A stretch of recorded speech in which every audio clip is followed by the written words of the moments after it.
welcome to another episode of Roundhouse Ranch Barbecue.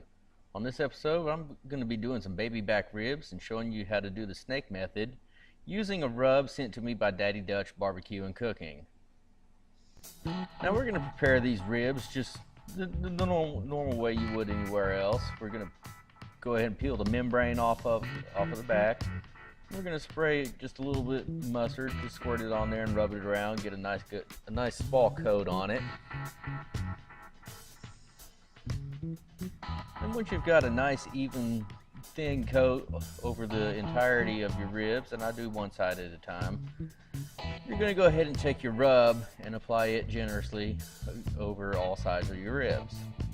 Now for these ribs, I'm using just a regular plain old basic pork and chicken rub, as you see right here. We're going to go ahead and put it fairly liberally on, getting a nice even coating over the whole thing.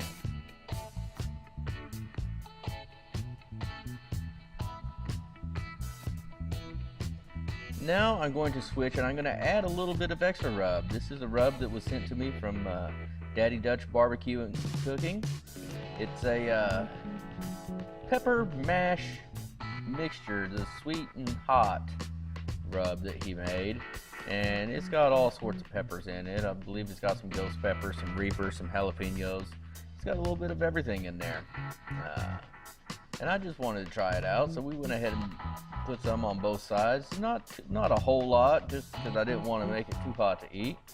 But we went ahead and just put some on both sides and then added just a little bit of extra of the regular rub up on top of that. Okay, now for this snake method, you're going to take your charcoal, you're going to dump a few briquettes out in the bowl of your kettle on your charcoal grate, and then you're going to align them in a line. You'll see these little metal tabs pointing to them right there, and I make it go from halfway to halfway, from 9 o'clock to 3 o'clock position, and I just stack them up 2 by 2 by 2. 2 wide, 2 tall.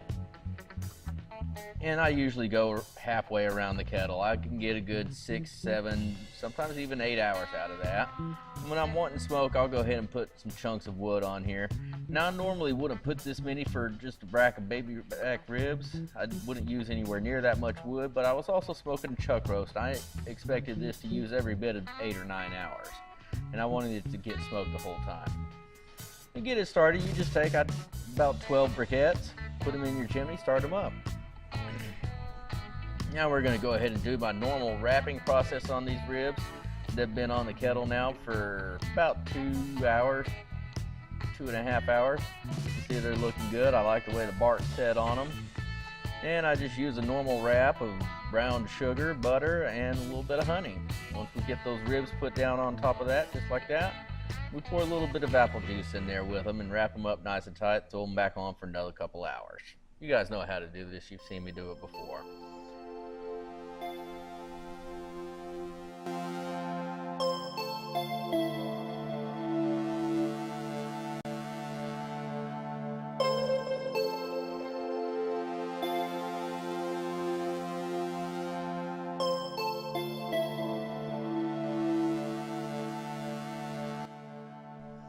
Alright, again, these are just some baby back ribs I did so that I could show you all how to do the snake method. It's real simple, and I think you guys will enjoy using it.